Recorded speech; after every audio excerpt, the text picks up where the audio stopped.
B2B marketing, B2C marketing, what's the difference? Isn't marketing just marketing? Aren't all marketing strategies basically the same? Well, the answer, my friends, is heck no. There are huge differences between B2B marketing and B2C marketing that you need to know as a B2B marketer so that you can implement strategies that will help you grow your business.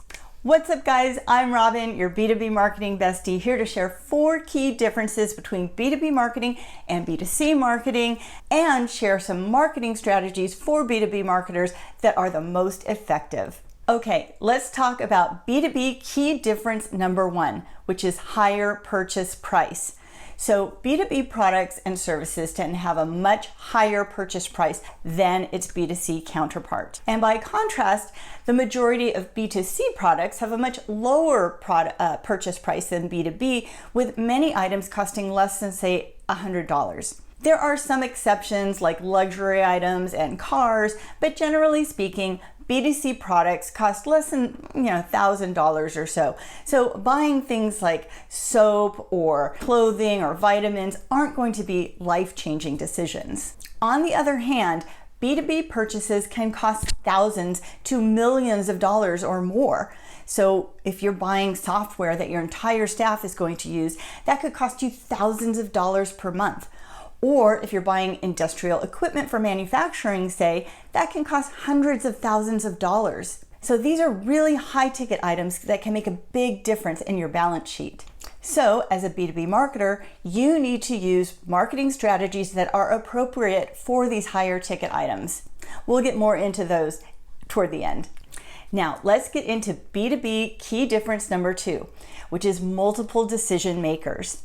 There are multiple people involved in deciding whether or not to purchase that product. Now with B2C, it's typically just one person making the buying decision. So if I buy shampoo, for example, it's really just me deciding which shampoo I want to buy. It's not a group decision.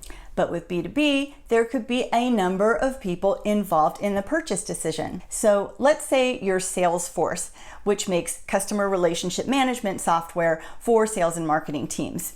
Naturally, you're going to need to appeal to those sales and marketing teams, or at least the heads of those divisions, in order to convince them to buy your product. But you may also need to win over the CTO or the head of IT, because they may want to look at the product and make sure that it has certain security features or make sure that it's compatible with its existing infrastructure. And you may also need to convince the CEO or the CFO, because this might be a product that really changes the way that business is done, and it's going to cost a lot of money. So they're going to want to put their stamp of approval on it too. So as a B2B marketer, you need to make sure that you have messaging that speaks to each one of these target buyers. Now let's talk about B2B key difference number 3, which is longer buying cycles. So the buying cycle refers to how long it takes for someone to make a decision before they pull the trigger and make the purchase. With B2C products, the purchase decision can literally be like 5 seconds. So say I go to Target, I see a pack of Skittles and I have a sugar fix and I just need it now. So I just grab the bag, put it in my basket, and boom, that's it. Decision made in 5 seconds. Yes, sometimes it can take longer than 5 seconds. I know that when I'm buying jeans, I need to try on at least like 7 pairs before I make a decision. But generally speaking, if you're buying a B2C product, it's not going to take you too long, maybe, minutes, hours, days. But with B2B, buying cycles tend to be much longer. They can be weeks or months, or sometimes, in the case of a really large contract, years. And this makes sense based on the first and second key differences that we talked about, which were higher purchase price and multiple decision makers. Because of the higher price, they really need to do their due diligence and carefully vet all the vendors that they're considering. So they're going to look at you, they're going to look at your competitors, they're going to do lots of research to make sure that they're making the right decision to justify that high price. And because there are multiple decision makers involved, the purchase needs to be signed off by so many different people in many different departments. So naturally, that process is going to take longer. The fourth key difference between B2B and B2C marketing is that with B2B,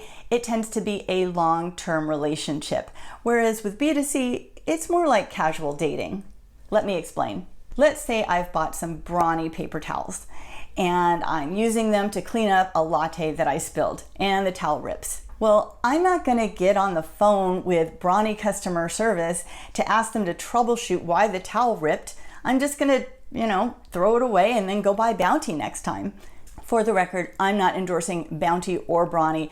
I buy Trader Joe's brand. But regardless, the paper towels don't play that big a role, no pun intended, in my life to, really justify caring that much. But B2B purchases tend to play a bigger role in the company and the way that they do business. So if there's a software or equipment outage, it could really put a halt to operations. Or if you can't get your manufacturing materials on time, your orders might be delayed. So as a B2B company, you want to make sure that you're doing business with a company that you can trust and ideally stick with them for years so that you don't have to go through the whole vetting process all over again, because we know how long that takes. As a B2B marketer, you need to be sure that you are building trust and making sure that your prospects understand your value so that they can be in it with you for the long haul. And this is why we often hear B2B companies say, we're not just a vendor, we're your partner. My B2B clients say that all the time. So what are the best B2B marketing strategies to address these differences? I'm going to share 5 strategies that are the most effective. Now, the first B2B marketing strategy I want to talk about is your website. I don't hear people talk about this enough, but if your website is doing its job properly, it is going to be the centerpiece of your marketing and it will be a conversion machine. Now remember, your potential customers are vetting you very carefully, even before they reach out to have that sales conversation. 90% of B2B buyers start their journey with an online search, and the same 90% research 2 to 7 websites before they reach out to a salesperson. So you need to make sure that your website is easy to navigate, has an updated design, has content that converts, and is optimized for search engines. Because the B2B buying cycle is very long, you need to maintain regular, consistent contact with your prospective buyers to make sure that you stay top of mind. Content marketing is a process of creating valuable content for your prospective buyers to make sure you stay top of mind throughout their buying journey. 41% of B2B buyers say that they read at least 3 pieces of content before they reach out to a sales rep.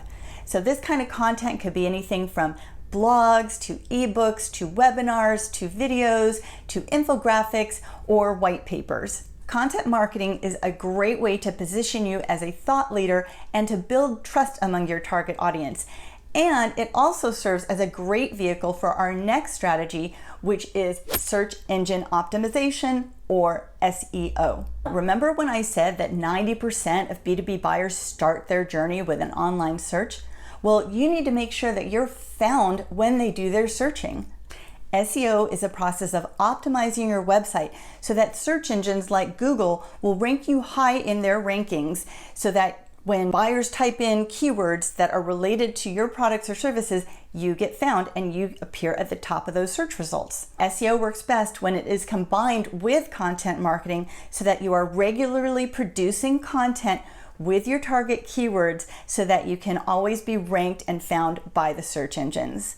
The fourth B2B marketing strategy I want to talk about is account-based marketing.